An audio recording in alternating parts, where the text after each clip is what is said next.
Other well-known examples of unethical or immoral research include the Milgram study in 1974.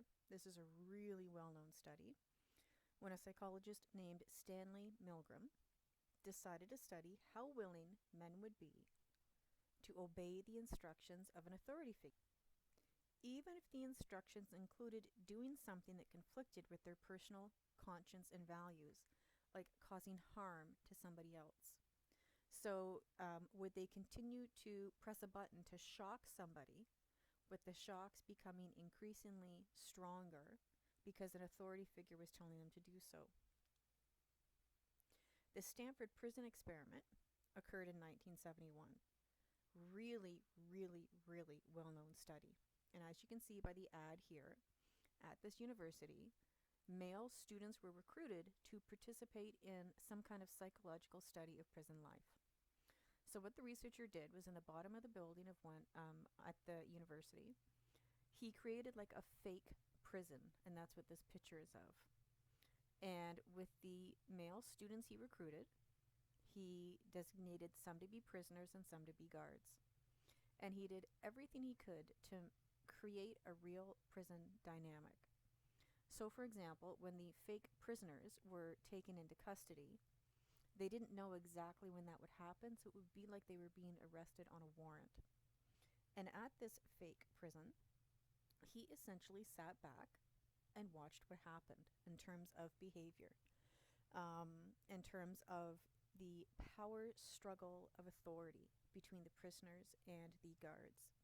And unfortunately, this situation deteriorated quite quickly because the guards took their, remember, these are fake guards, these are students, but they took their role so seriously, and the fake prisoners began to act like prisoners. So the Stanford prison experiment is another example of unethical and immoral research.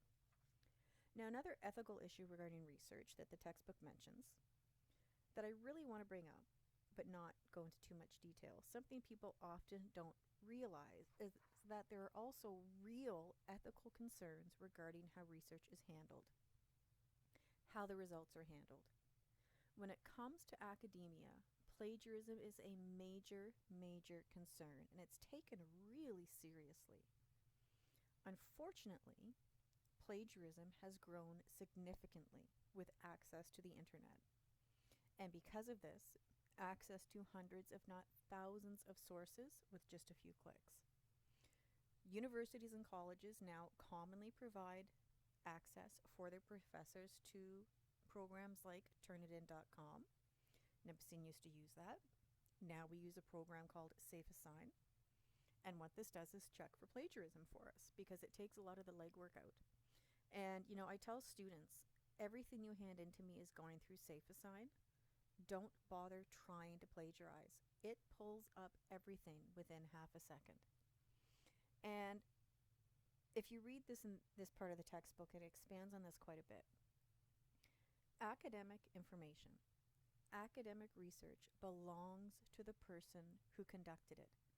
It is their academic property, just as if somebody built a car, that is their car, or somebody built a table. It's the result of their work. They have produced it on their own. And people who are not familiar with academia don't realize just how much of a big deal it is to use somebody else's research without giving them credit. It is theft of academic property, and because of this, it's taken very, very seriously. And this is why, even as a university student, claiming that you didn't know that what you did was plagiarism by the time you get to your first year of university is simply not accepted. So, that is ethics and morals in research. And the textbook really does jump right in to the research cycle. These are the levels of, or the steps in the research cycle, and I'll be going through each one in detail. I'll be adding in a few terms not included in the text, but don't worry when I do that. If I do that, it's to help explain something. I'll give lots of real life examples. And you know, it's funny when I look at the research cycle, you know, certain memories pop into your head. And I still remember in grade 7 and 8 that you'd have to participate in a science fair, and you'd have your Bristol board standing up on the table, and then you'd have another piece of Bristol board cut in two, and it's like the flaps would open. And that too followed the research cycle, even though obviously at a grade 7 or 8 level. I remember I did an experiment to examine the effect of different kinds of liquid on plant growth. So if I only watered a plant, for example, with orange juice, how would that affect the growth? And I actually used this research cycle. So it can be very simplified, or it can be extremely, extremely intricate. That's what I'm trying to say. What's the first step? What are you going to do? What the heck are you going to research? You've got to formulate a research question. This is the first step, the jumping off point. Nothing can occur regarding sociological research or any research if this is not done first. What are you going to study? Either a specific research question right from the get-go, or at least a fairly specific area that will be further refined with step 2. You have to have a question to conduct research, such as, I'll give you some examples that might be conducted from sociology. How does the physical and social environment affect a university student's study habits?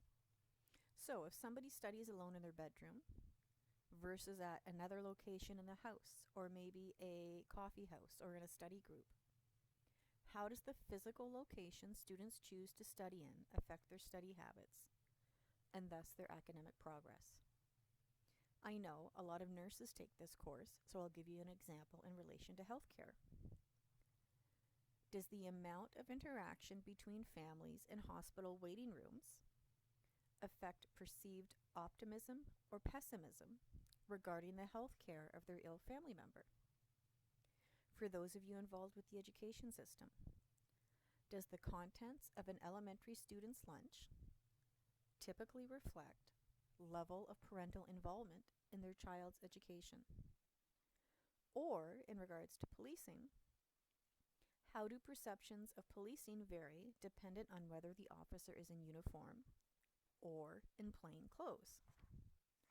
All of these research studies would begin with the research question. Formulating a question that is clear and detailed and can actually be sometimes very long, depending on whether it's a high school student doing it or a PhD student or a paid researcher, much more so than the examples I provided here. Now, the textbook points out there are some research questions that simply will not lead to a satisfying conclusion for most people, as much as we'd like them to, such as whether God exists, or the question of, is there life after death?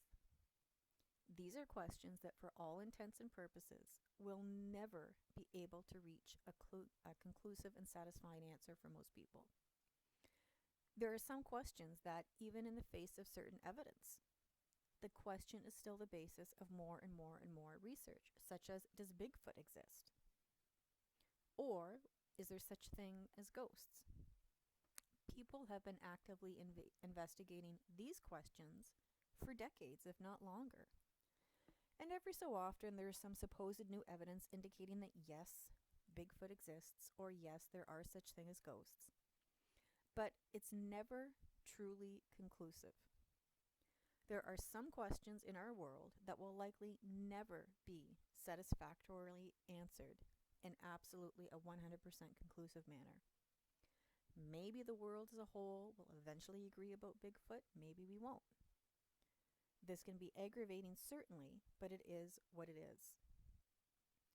You need to realize that the very idea of research and formulating a research question implies that you're seeking evidence. It implies you're seeking a definitive conclusion, something that can be either proved or disproved 100%. So you may have very, very strong faith that God exists, or that there's life after death, or that ghosts exist. But faith is different from concrete evidence that can be evaluated by others. They are not the same thing.